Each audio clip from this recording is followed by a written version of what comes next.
No. It's about pony backgrounds. Backgrounds behind the background ponies.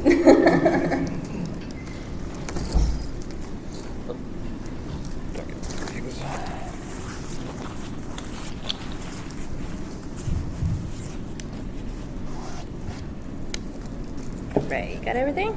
Yep, that was good. Just gonna check. Alrighty, let me Okay. see. It is 1:30. Woohoo! Alrighty. Well, I'll go ahead and introduce myself. My name's Justine. I'm a background artist, and I am currently working with Spin the Horse Tunes, which is known for Hell of a Boss, Has Been Hotel. I got to work on the finale of Has Been Hotel, which was very exciting. But I'm currently working on Hell of a Boss, and those episodes that will be coming out hopefully soon. We'll see, exciting stuff. So I've been doing that for a little over 3 years now. And I'm also working on a Pixar co-op as an environment artist. So I'm designing environments for them. And I'm Mitty Root. I'm currently working with RealFX. I used to be working with Squeeze, and before that with RealFX as well. I'm currently working as a generalist, but I've done some environments for 3D animated movies, one of which I cannot disclose yet. I'm pretty excited. But I've also worked on a couple of live-action movies and environments. So, for example, Aquaman, Maleficent, Princess of Evil, and of course a couple of pony projects we'll cover later. Yeah. So let's just hop into it, This is my little About Me page. It looks like it's struggling to load because I had some really cute little images there, but Is the Wi-Fi? Oh. It's the Wi-Fi. Uh-oh. Wi-Fi died. Let's Wi-Fi, see. come back. Can we get that? Oh. Yeah, it's 2 bars, but should be. Hang on. We'll see. Unless I can bug. Uh-oh. Is there a password for it? Nope. Okay. Connected, and let's Reload.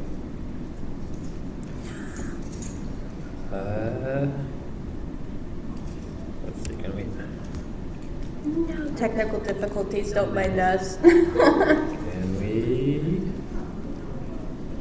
We're artists, not technicians. Oh, wait, I'm gonna.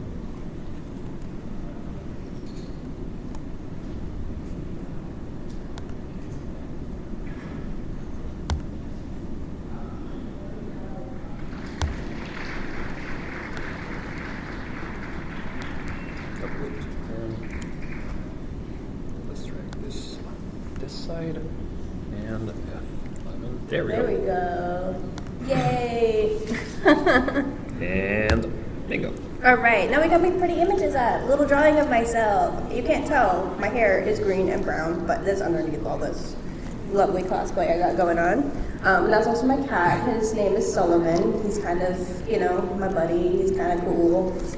I'm sure he's not very happy with me right now because I'm not at home. So that's cool. But yeah, I'm originally from Colorado, but I moved out here to the Bay Area about 7 years ago. And I grew up skiing, riding horses. I was an ultimate horse girl that never went away. It just morphed into more colorful versions of horses. And I started drawing through My Little Pony. So that's how I got into art, is through MLP. Drawing that and posting that on DeviantArt. And then I kind of went to art school and got working on with Spin the Horse Tunes, and that's what I've been doing. So yeah, my inspirations include Zelda, My Little Pony, Monster High. Hatsune Miku is up there only because the music is what keeps me going. I got some titles underneath my name. Worked with Ape Ship Studios, which is a small indie studio based in San Francisco. Worked on a cool little cute children's music video. I'm working on a co-op project with Pixar right now. And I'm also working on Hell of a Boss right now. And I got to work on the finale of Has Been. And I'm Minty Root. Might have figured out when I was young that I was really experienced with computers, and he thought, let's bring him in electrical engineering, and somehow he didn't want me to be a programmer because he was one. I assumed that he just looked at it and me and said, like, you should not suffer like me. But eventually I realized while I was studying it, I was working on the side on some pony animations because I just needed a hobby. I just realized there's a lot of technical elements in it, and I just had so much more fun just doing that. So eventually I just begged my parents, like, could you let me go study animation in Montreal? I was living in Trois-Rivières, which is a nothing burger of a town that's right between Montreal and Quebec. And the discovery that I had with when I went to, well, it's not animation school I went to VFX school that also happened to teach animation. And I got to learn a lot about how they did a lot of things, and I just ended up realizing while I was working at that I love making backgrounds, and I also wanted to be a generalist, so just having a bit of knowledge of everything so I could do my own animations with those backgrounds. So I ended up working, first moved to MPC working on Aquaman, Maleficent, Mistress of Evil.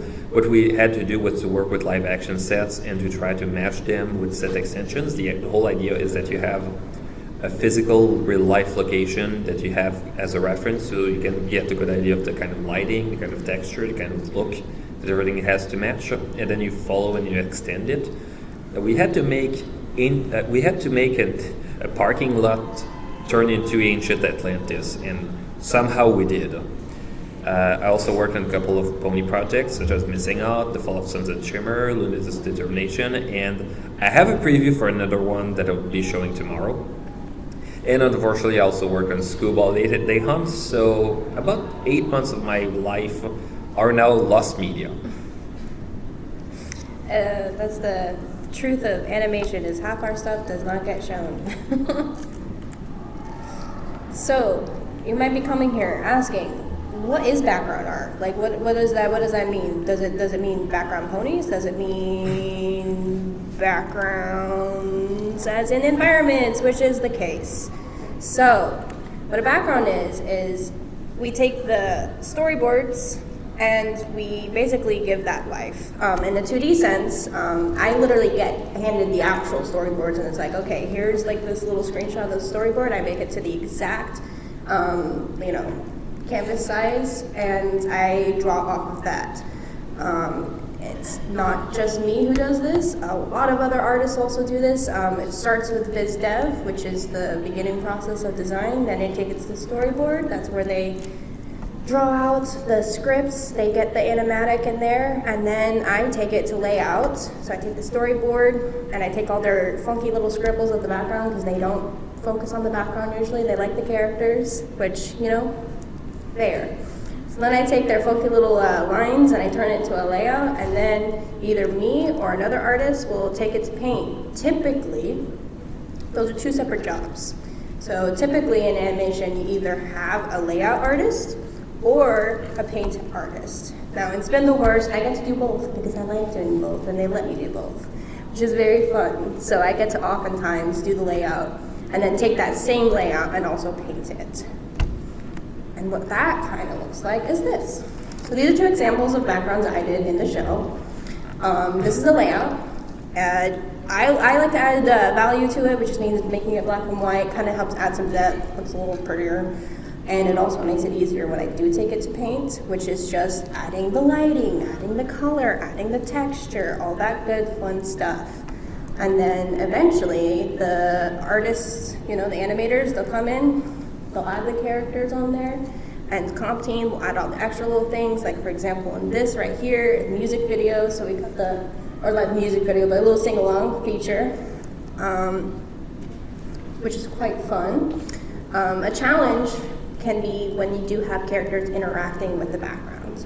So in this case, you see the characters literally standing on the log, which means I have to draw the log exactly how the storyboard drew it, at least the lines, because oftentimes the animators will start working on animation before I finish my layout. So to make sure that there's no discrepancies, especially since how Millie has her foot right there on that little thing right there, I have to make sure that that line to the pixel is exact, because otherwise it looks off. Her foot's floating, her foot's inside the log. That does not look great. So that's a bit of a challenge, but a fun challenge because I'm a sucker for details. And if you think that's bad, just take it 3D because you can't. Because at least with 2D, you can just layer it above. But in 3D, if the model is supposed to be on a very specific polygon and it just passes through, it just feels like you're a ghost, or you're just floating in the air. Yeah. There's so many complications to it that it's hard to. We'll do a Q&A afterwards. Don't worry. Oh, sure. Well, there's an episode of MLT in a restaurant that used to have no customers in it, and then suddenly have a lot of customers in it. And I noticed a lot of background characters were sometimes sitting on a table instead of sitting at the table, or some characters would be hovering right over the seat instead of actually sitting in the seat. And I don't know if they caught it, but it might be a miscommunication issue with something a lot like this. Most of the time with stuff like that, it's just time crunch. And so a lot of times, with big productions with a really tight schedule, if there was a discrepancy that they probably noticed it, but they didn't have time to fix it.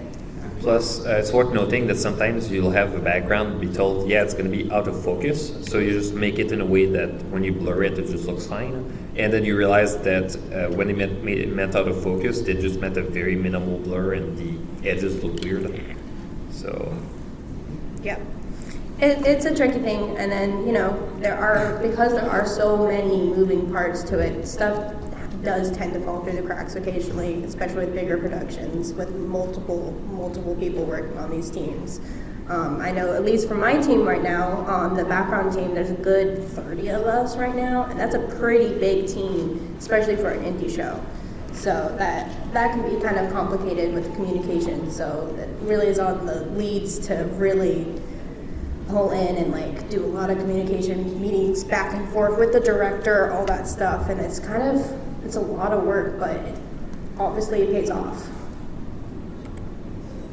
So kind of going to the technical bits, back with that is when drawing a background, I don't just draw to the edge, and what you see is what you get. For example, right here, you can kind of see, I've got some little extras, right here. I got these little bushes and this whole tree that's basically cut out right here because that is in the bleed. And that is this little strip around. And depending on the shot, depending on the animator, we work with about 250 pixels of bleed.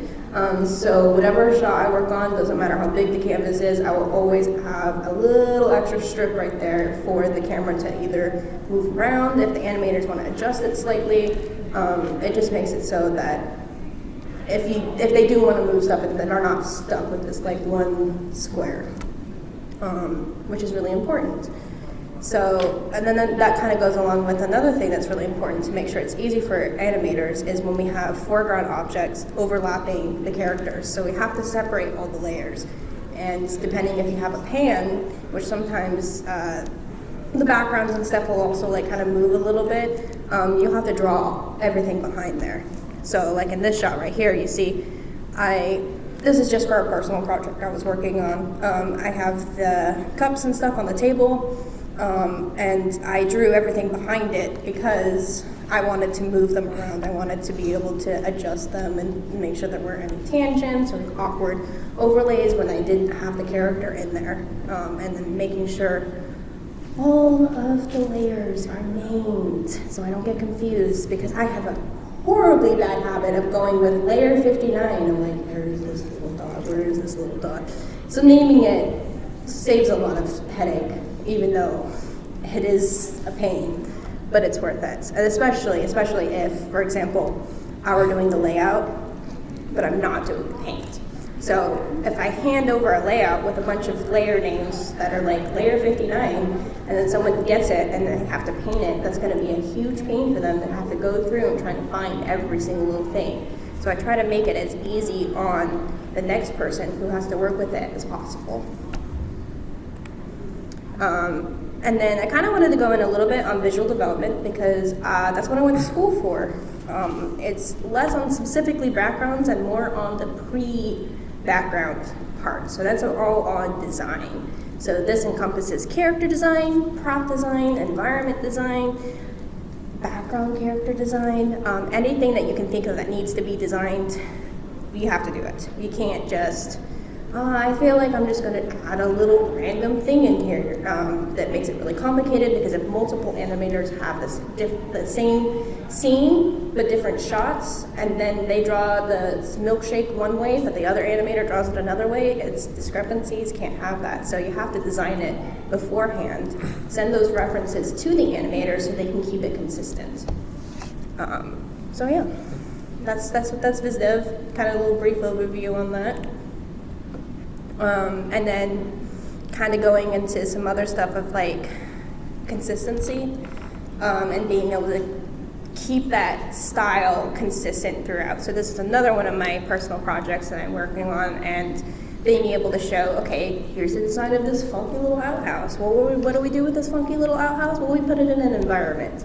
And the reason why I did design this outhouse was because there's going to be a lot of different shots of it. It's a big part of the scene. It's going to be important, and I wanted to make sure that whoever was working on it other than myself would know where it was sitting. So, yeah.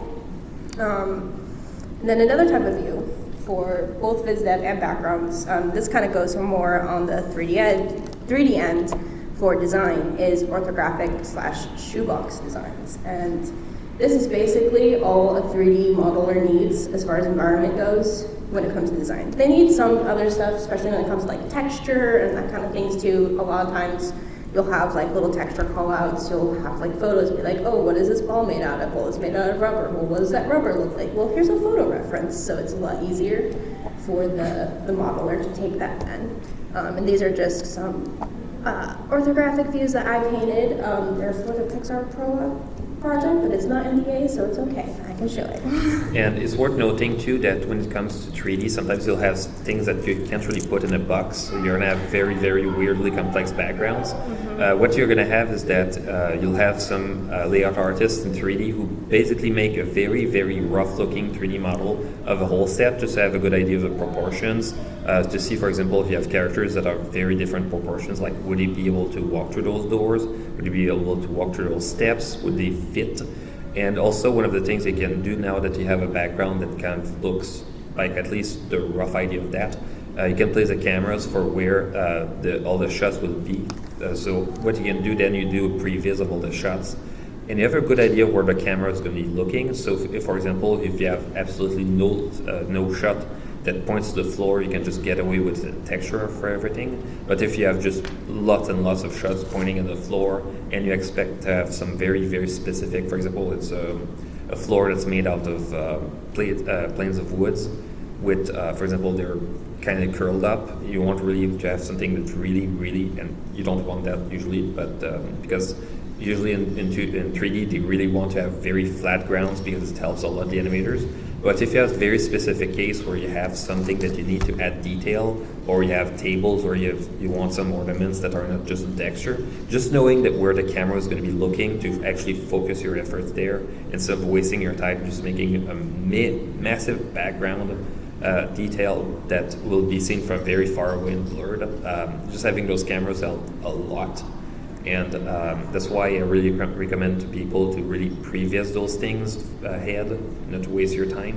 It saves you so much trouble. Yeah, well, if you want to, I don't know. That's your slide. Oh, right, this was my slide. I'm so tired. This is not working. So I just kind of wanted to go over composition and art rules, and I put rules in quotation marks because, I mean, to be fair, art is an expression of human experience. Like, there's no rule to it in general, but for certain things to become more appealing, there are some certain things that you do want to follow, and those right here, I have examples of the rule of thirds and the golden ratio, which I'm sure if anyone is a math nerd or a nature nerd, you probably know about the golden ratio and that being found in nature over and over and over again, and it being an appealing thing visually. You see that in seashells, you see that in patterns on the seafloor. It's really amazing. It's kind of cool to see. And then with the rule of thirds, part of what makes that so appealing is it's slightly off to the side, but it's not too far off to the side that leaves your eyes wandering. And then, for example, in this photo right here, I liked this one right here because it's, you know, a little doggy on the cliff. It's so cute. But it also shows a lot of like leading lines. So we've got this dog, and its whole entire body is leading you into the composition, which is really fantastic. And I wanted to show this example from the movie, and I really liked this because it shows when you can break these rules, especially with the rule of third, and have the character in the middle. Typically, you don't want your focal point in that middle square right there, mostly because it kind of makes it too balanced. It can stiffen out the composition. It can make it kind of uncomfortable for people. But a lot of artists will use that to their advantage. So in this piece right here, obviously this character is stealing the show. He's making himself known, but it also kind of puts the viewer on edge without them realizing why they're on edge. Like, they're uncomfortable, but they don't know why they're uncomfortable. They don't trust this guy, but they don't know why they don't trust this guy. And the artists will use that to their advantage, you know, like making this a pretty dark piece. It's kind of intense, but his eyes are glowing, so he looks a little evil, so we don't trust him right now. And composition all plays into that. So, yeah. And it's worth also noting that you have to consider leading the eye, because people, we describe it as reading a picture. And one of the good examples is the idea that a lot of people will look at pictures and read it from left to right, just like they would read text. It's more mostly just nature, people, the way that they look at things. So you start looking at Luna, and then as you go from left to right, you start looking at what she's looking at. And other tricks, I call it the triangle method. There's probably a different or better title for that. Sometimes if we want to put the focus on something, you just make it so that you have the mountains, you just basically just draw a triangle that just draws your attention to a focus point. And in this specific case, you have that pointing the clouds in the distance, which is supposed to be the element in that scene. And just by drawing your eyes in that way, you have a lot more storytelling that is going on, because you can actually use a background to tell a lot about the story of what's going on.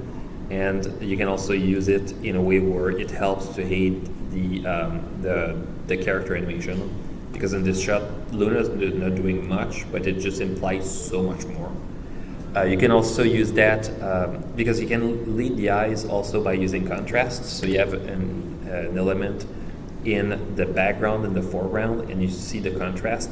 And the one thing that breaks the contrast between the two is, yet again, Luna. You can also use those vertical lines, because in this case, there's lots and lots of vertical lines that really give something that feels oppressive directly on Luna. And the color palette, of course, really gives the different mood.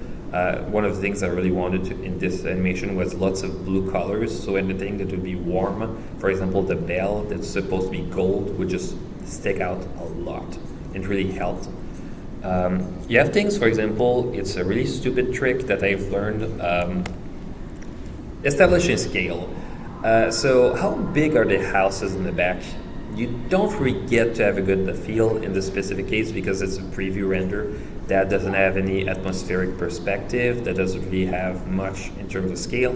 But add a tree right there, and now you just have a very, very good example of something, because you have trees in the back that are supposed to be kind of the same size, and you can also reference with the other house that's right next to it. And just having that scale of reference right there really helps. And of course, I was talking, you have this, you don't really know how far that tower is, because there's no atmospheric perspective, and just by tinting a bit the elements slightly far back, you have this, and now it just sells it. And I wish I learned it earlier, because a lot of backgrounds I did back in the days were very flat. One of the things I'm mostly thinking of is a lot of people think of atmospheric perspective, because back in the Nintendo 64 days, all the bad video games would have lots and lots of fog just to try to cover the elements really far back. And I find it hilarious because it was a review of Buck Bumble for the Nintendo 64, and one of the reviews said that the game had lots of fog, but the reviewers excused it because the game was set in England.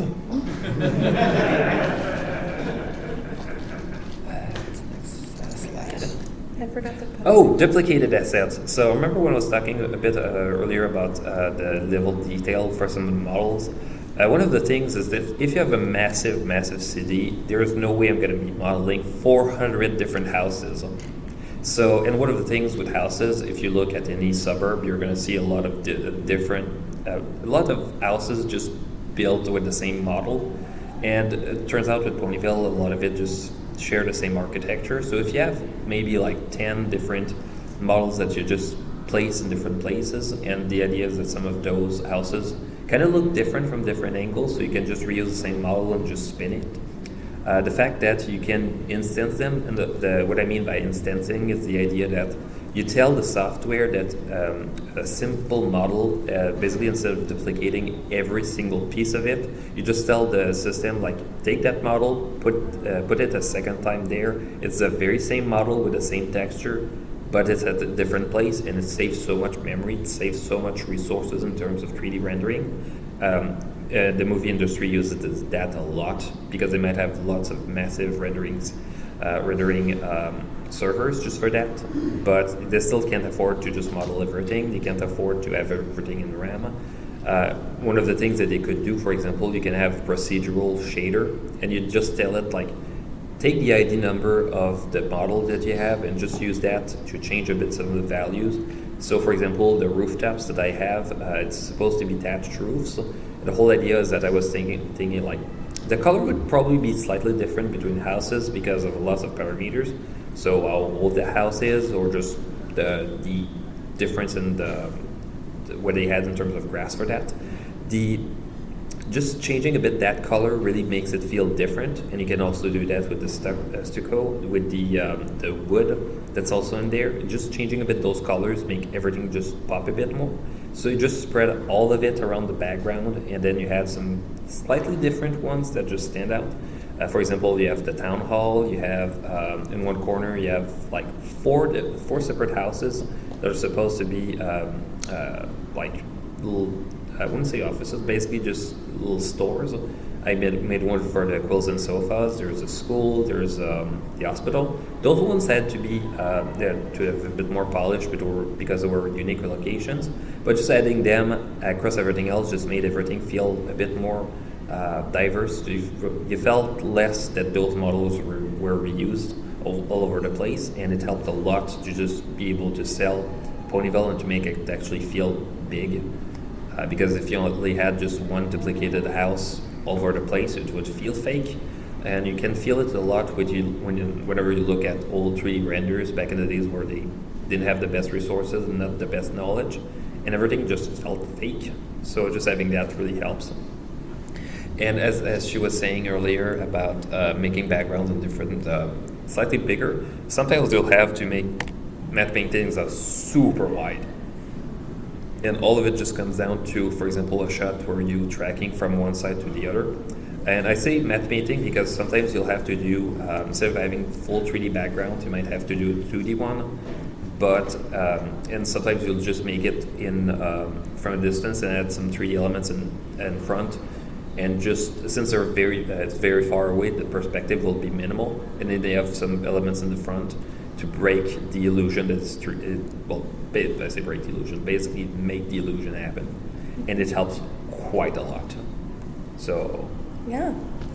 Well, that's kind of that on the lecture part. I kind of wanted to go over and give us some time to kind of show some of the stuff we've done professionally, some of the work we've done. So I'm going to just start showing, not all of them, because that would take way too long and we would be here way over time. But I just want to show a few of the backgrounds that I've done for Hell Boss, and then I will show a few on Has Been. So these are some of the ones I did for Season 2, Episode 1. These were kind of fun. I really enjoyed doing this scene because the colors are beautiful. So it was really fun to work with. It was also my second ever episode working on it, so I was still learning a lot. This was really where I think I started to kind of get a hang of things and be a little bit less stressed out through the whole process. Because, when you're learning a new job, it can be a bit intimidating.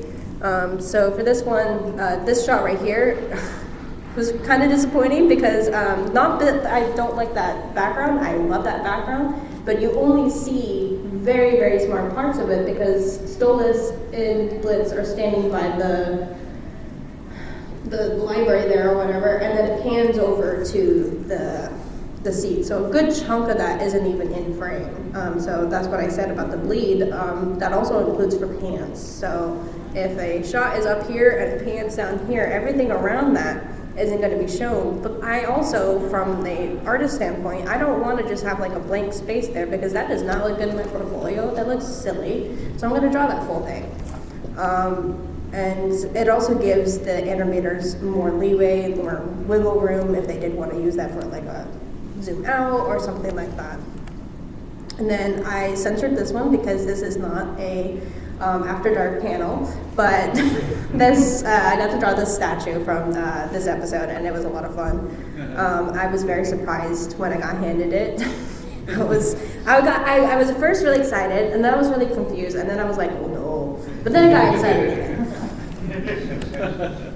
And then this one right here is from episode 8 of season 1, the infamous episode that took a little bit longer than usual to get out for some, I guess, complicated reasons. I don't really know the details, but yeah, no, I got to do these ones. These were my very, very, very, very first backgrounds I ever got to draw for the show, which was a lot of fun.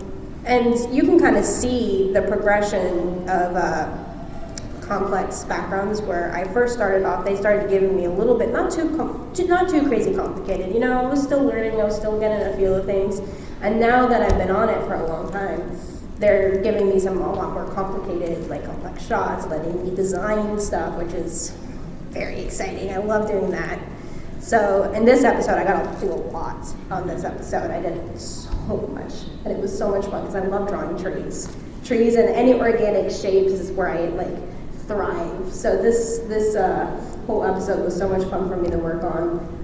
The only unfortunate part is that part with the layout. So I only did the layout for that one. I did not do the paint for that shot, but it's shown on screen for less than 5 seconds, and there's a crowd that basically covers most of it, so you don't really see most of it. But I was really happy with how it came out. Perspective, all the detail in the background.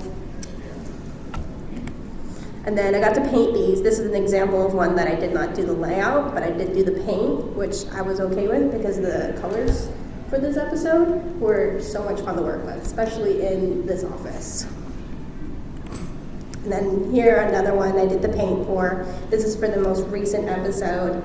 I got to do this whole sequence with this color scheme, and that was so much fun because the colors in that episode were just so much fun to work with. And I got some hazmat stuff. So I'm not allowed to show the actual backgrounds by themselves. That one's a little bit more strict on what we're allowed to show, what we're not allowed to show. So I just have some screenshots. So unfortunately, it's still with the characters. So you can't see what's behind it or what's behind the, the FX, all that stuff. But these are some of the backgrounds I did. Fair warning, there are some major husband spoilers in here. So if you haven't seen the show, close your eyes. Because this is for the finale. I only worked on that last episode, episode 8. This shot was really fun to work on. Again, you can see a good chunk of it is not shown. I kind of spliced them together as much as I could because it pans so much in the actual shot right there. But drawing that hotel, I wanted to strangle Sam by the end of it because she's the one who designed it, and I'm like, why did you design it with all these tiny little details? You barely see 90% of this, but all these little tiny details need to be in there still. I worked on this shot for way too freaking long, but it came out so good, so it was worth it, but I was crying a little bit. And I got to do these, which was very fun. Simple backgrounds, but it was still story-wise, it was really meaningful, so that made me really excited. And then a lot of rooftop shots. So many rooftop shots. I had to draw that Has-Been Hotel sign so many times because that was not an asset. I had to redraw that every single time. Every little tiny angle it changed, you gotta draw that. So that was a lot of work, but again, rewarding work, but a lot of work. And then this shot too. This shot was one of my favorite ones because it's so big with the sky right there. And it's because there was like the battle going on up there, I wanted to make sure that all the lines that I had were leaning toward it. So I made sure the angle of the pentagram so that way it was like angled towards the fight. And then all the clouds are also surrounding the fight up there. So that way when Charlie's looking up there, you know, you see what's going on, you're like, oh, okay, that's exciting, that's where I need to look right now. So not only are the characters leading your eye up there, but I tried to make sure that the background also led your eye up there. And same for these ones.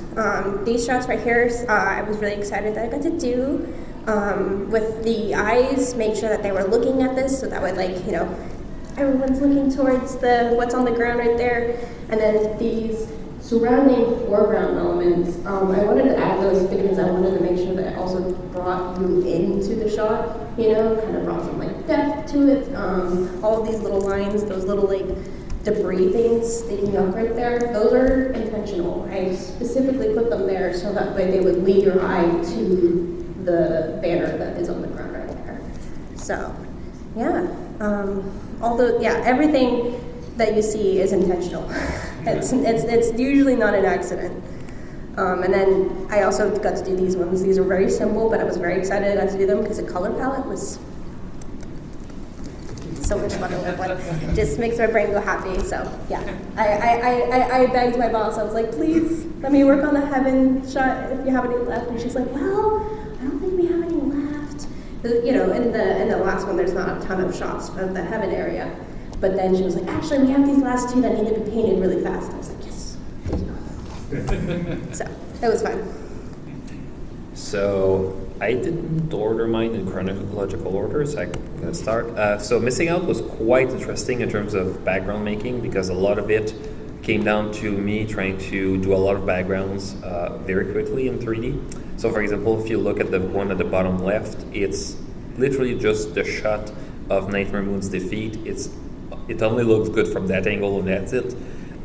Funny thing is that if you look very closely, the trees in the back, it's literally just footage, just a different shot of trees that I just I blue screened it, and then I edited behind the glass. Trying to make it look worn down was quite interesting, having some, basically just putting some instances of plants just growing through the cracks to make it look lived in. It was quite interesting, adding some volumetrics to try to make it look a bit more dusty. The one shot of Ponyville you can look at the top was quite interesting too because it was not rendered with a typical 3D renderer. It was closer to a game engine, and one of the problems is that the number of light sources I could put was limited. So a lot of those houses don't actually have any emission. They glow, but they don't actually glow on other objects. And one of the things I wanted to have was that to really get the feel that some of the houses would actually glow on other elements. So some of those actually had point lights inside, emitting some light. And then I had to cheat a bit by having the town hall having its own separate source, try to make it glow a bit more, to try to draw more of the attention. I had to figure out a recipe for the distance fog because I wanted to isolate the mountains in the back, but also make them stand out from the sky. You can see also the close-up that I have at the bottom right of the Golden Oak Library to see that I also had to make the model detailed enough for those close-up shots. So, and some of those, the whole idea is that I just added some grass only in the parts where it was getting close, and for the white shots to be only a grass texture. And I was assuming that since you'd be only seeing it from very far away, that the grass would be relatively short and you would be able to get away with some kind of grass. And there was also the QD map where the whole idea is that I wanted to have something with lots of light, little glow sources. I had to make crystals by making a procedural texture generator where the crystal had glow, but only on the inside and not really on the edge because the formation of crystal. I have some older ones, for example, with just with one with Luna's determination. The idea that I wanted the moon to really scale, and the whole idea of with the since it was really just a zoom out. Well, in this it was zoom that was trying to emulate the dolly, but the whole idea is that I had to make two different compositions of 7,000 by 7,000 pixels, one for the small one and one for the big one, and to dynamically zoom from one to the other. It was incredibly big in Photoshop. It was like about a gigabyte just for the PSD file, and then you have the wide shot of the bedroom, and I had to render something massive. It was based on 3D model that I painted over. I changed a bit the colors. I tried to add more in terms of volumetrics to make it look good, and then I pasted the view of the Alicorn Kingdom behind to try to make it to really have something that felt like the prettiest night ever. So trying to balance it out and trying to get the exposure to look good was quite interesting. There was also the on the bottom left, just the room where Celestia held a lot of artifacts that she had. And one of them, the whole idea is that you really needed to make it feel like there was a lot of things. And one of the things I realized is, why not put some banners at the front to try to make it feel like really isolating the view of everything, and to also make it in a way where when you'd have a point light going from one side to the other, the glow would be trying to make some shapes that make you feel like there would be more things. But if we're talking about more professional work, I got this example from Aquaman. So it's not really a spoiler, but the whole idea is that he showed the destruction of ancient Atlantis in a flashback. The flashback is 53 seconds, and we had to build a whole model for Atlantis just for that. And one of the things there was probably 1 trillion of polygons involved, and a lot of it just came down to the fact we had instances. So you'd have different coliseums that we reuse in different houses, and then you stack them to make different models that look like different buildings. And we had also to make it work with the live action bits that he shot, trying to make it look stunning, and also trying to make it look like when it would be destroyed, it would look not only spectacular, but it would make sense with what they had as a model for Atlantis when it's sunk. Was also quite a challenge. But that was just for one flashback. For Maleficent, Princess of Evil, we did something quite interesting. Usually you don't, nowadays, at least with modern filmmaking, you don't really get, unfortunately, you don't really get a movie that just has one special effects studio. They usually have maybe 5 to 10, so they have to split the work. But we realized with the production of that movie that basically, since everything was happening in one environment, it would be just easier to just have one studio handling everything. So we had to do a whole model for Halstead, and the whole idea is that it's right next to the water. The whole idea is that there's a massive castle that just really shows the how vast it is, and we had to make different houses that would also match the live action set we work with. And at some point I had to also texture all the ground to try to make it lived in. So to have different levels of grass and different, because the whole idea is that you have some paths where people walk. And the idea is that the paths where people walk the most would have almost no grass growing there. And you have to make it look, because the idea is that just not just one person walking a perfect path, it needs to look like an average idea of the path that people would walk. So I had some areas where there would be more lived in to make it feel like there was something a bit more, it felt more lived in, felt a bit more organic. And we had, for example, the shot on the bottom right. We had a very small chapel set. It doesn't extend past the top, but we had to extend it, and we had to make sure that the arch would actually match the live action. And we had to make it look good with the lighting that we had. So it was a really interesting challenge to make everything fit together, because we had some sweeping shots where all the detail would need to be seen, and it was quite interesting of a challenge. And during COVID, I did work on a very small project for a series on Joan of Arc. The whole thing is that it starts in Domremy, which is a commune in France, And I was really happy because when I started working at that, we didn't have lots of budget, but I was really happy that the house she lived in and the chapel that was right next to it were kept intact. And I had the topological data of what it looked like to be able to work around it. And I had to do some tweaks. For example, the bridge that we see was not based on the real one, but the one that we had for the live action photography. And it was quite interesting because that project was very low budget, so I had to render it not on the all the workstations that we have at work.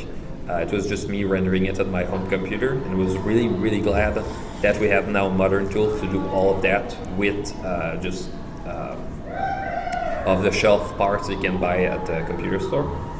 So I think now we can go with Q&A. Yay! Any questions? Please feel free to ask. We got time. So. Yeah, we got some time. Yes. So when you were talking about lead earlier, it's like a small percentage off of the street. That kind of surprised me, to be honest. I figured that there would be a larger percentage, especially for certain shows that are like you use something over and over again. Is that your experience sometimes where they're like, we're only going to be using like 50% of this, but we want you to make it much larger just so that we have it for the future, you don't have to redraw it? Typically no. So it's too complicated to try to match exact shots with the perspectives that you have. Even when you do revisit areas, a lot of times, for example, with like Hell of a Boss, I'm sure you've noticed the art has gotten better throughout the series. And so even if we were to revisit an area that you might have seen in like episode 2 or 3 or something like that, we'd have to redraw it regardless to match with the current style. And so that's something you'll probably see more with an indie versus, mainstream. But even then, there'll be the creative choices that'll be like slightly different. So the biggest thing, I think the reason why they want lead is just so that way they're just not stuck with that like little area. Realistically, it's not a lot that gets cut off. I complain about it because I draw it and then you don't see it. But realistically, it's really not that much. Anyone else? Yes.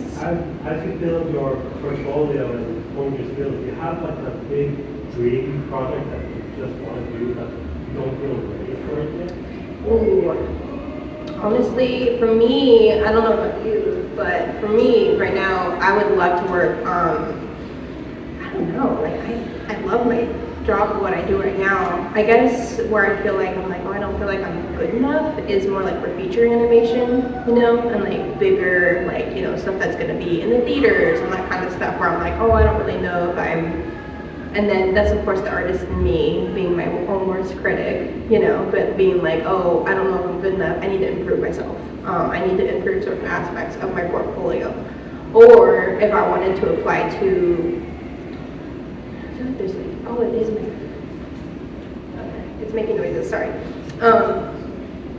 No, if I were to apply, for example, I wanted to switch over to characters, I'd have to reevaluate a lot of my portfolio and what I have for it to make it work for that, because character designs, yeah, I can have a pretty picture of a character. They'd be like, yeah, we know you can draw characters, but can you design characters? Can you make it easy for us to use this character design and animate it, either in 3D or 2D? And then that also is different in itself. So like my portfolio for a 3D studio is going to look very different from a 2D studio. Well, in my case, I did have a pitch for a series that I've been working on. The only thing is that I've been struggling mostly with human characters, and it's human characters with pointy ears, but it's still human characters. I've been trying to work on a series about witches and brutalist architecture. Something I was hoping to get at least 16 episodes to get the whole story working, and I've been working mostly just on trying to get the script right, and the problem with getting all of that right is quite a challenge. And it's mostly just that trying to work with the tiny projects I have right now and trying to get them right first, because I'm thinking like, if I struggle with one tiny project with something that it's already pre-built, I will struggle even more with a full world that's completely made from scratch, and basically having to develop my own art style that's not derived by something that already exists. So a lot of it just comes down to me trying to get all the experience from just working on the projects and learning from other people. So. Did that answer your question? Yeah. Okay. Anyone else? We still got like 10 minutes. Yes. When you have to run the same room from multiple angles, like we are just talking about, are there any tricks you use to keep things in the right proportion, right placements? For me, I have two screens because I have like my tablet, right, and then my computer. So I'll just put like the other ones separately on the other screen. I just reference it heavily, back and forth, back and forth. It's my favorite when the design team has made an orthographic view, like you saw before, a shoebox, and I can see exactly where the placement is. But a lot of times I have to kind of use my judgment and kind of guess, be like, okay, that is in reference to that. Okay, that must be about that far, not right there. And it's not always exact, but it's close enough that you're not going to notice that it's like, you know, maybe realistically 2 inches closer or 2 inches further than it should be. So you kind of have to budget a little bit.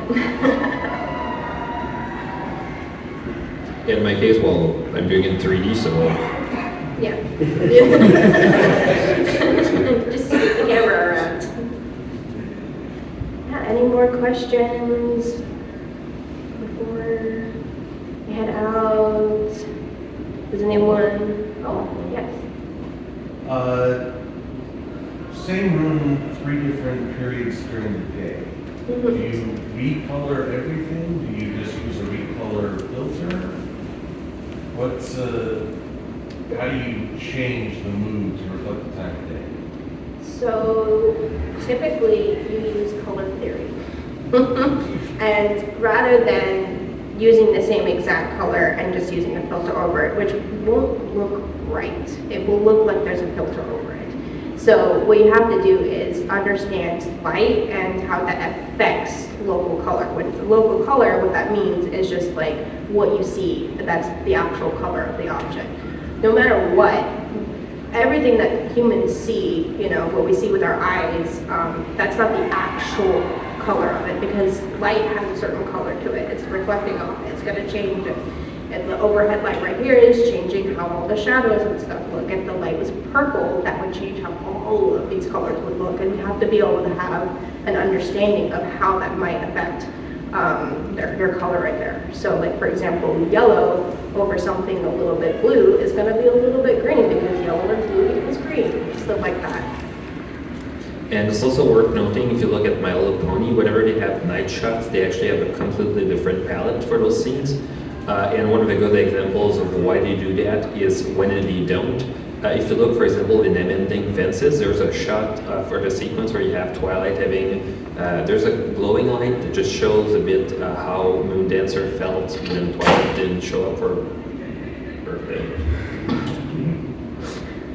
Okay, I'm just struggling. And the thing is that instead of having just the background for the night version and the background for the day version split, basically you just cut out the day version for the circle where the light is glowing. They basically just added a tint effect on top of the day version, and it doesn't look right. You can really feel like the colors are off, and all of it comes down to just the idea that they went with a different palette, just because it completely changes the whole mood. With 3D, one of the good things that's quite interesting is that you can get away, because the whole idea is that you have different lighting setups, but you have to have neutral colors for the colors that you're going to use when you're making it. And it looks very flat, it looks very uninteresting without the proper lighting. One of the things they use to describe it is the albedo, just the default color that the surface has without the specularity. And the whole idea is that with 3D, what you can do is that you can cheat a lot. You have, for example, an environment light, which is basically just a sphere texture of the kind of sky you have that you can use to light that scene. You're going to have the directional light. For example, if you have a light from the sun, and you can change the intensity, you can change the color. For example, if you want a very, very warm sun because it's near the sunset, you can change the softness of the shadow as well because you're going to have big light sources. For example, if you look at whenever it's overcast, you're going to notice that the shadows are completely absent, and it really messes up your perception of perspective. It also messes up with everything. It just feels weird. It feels like the scene was not completely rendered. And if you want to have something that looks very overcast, just having that really helps a lot. So you're going to have that, and of course, because one of the things people kind of forget with that is it's also cinema. So you have to also have different lights to get the mood that you want.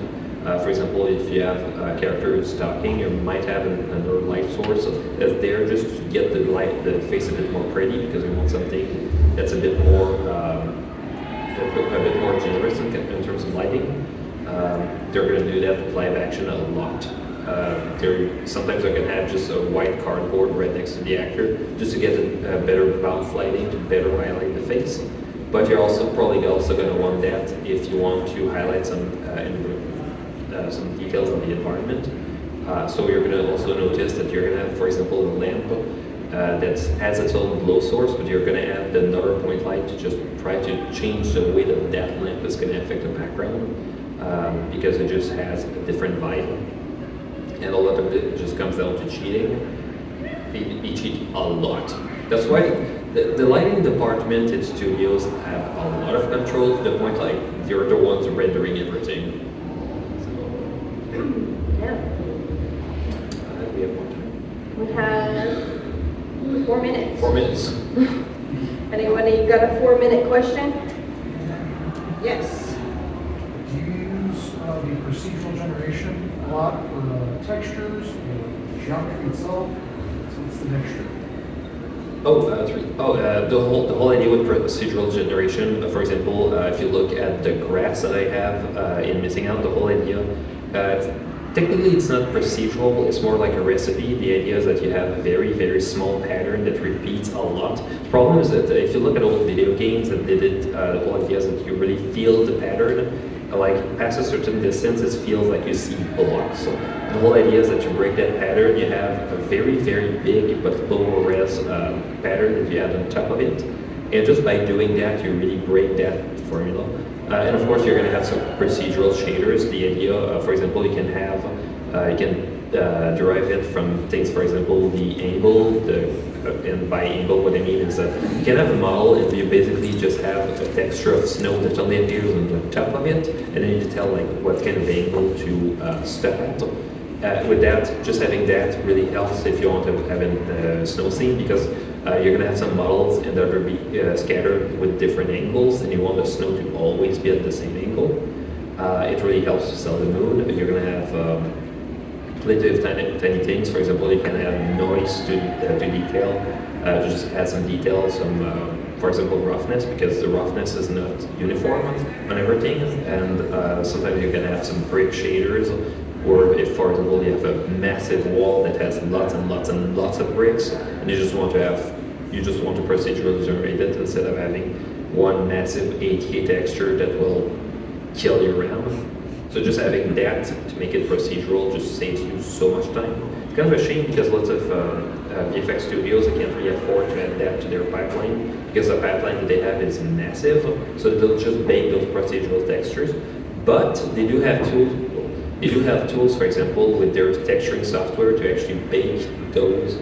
So for example, if you want concrete, but you want the concrete to have very specific edges, or if you want one of the things, for example, lots of dirt in the corners, you can use a sheet where it basically just calculates what the corners would be, basically the corners and the creases, or just add dirt just to that texture using that, and it saves so much time. You can just dial a bit how much you want and how little you want, and it's incredible.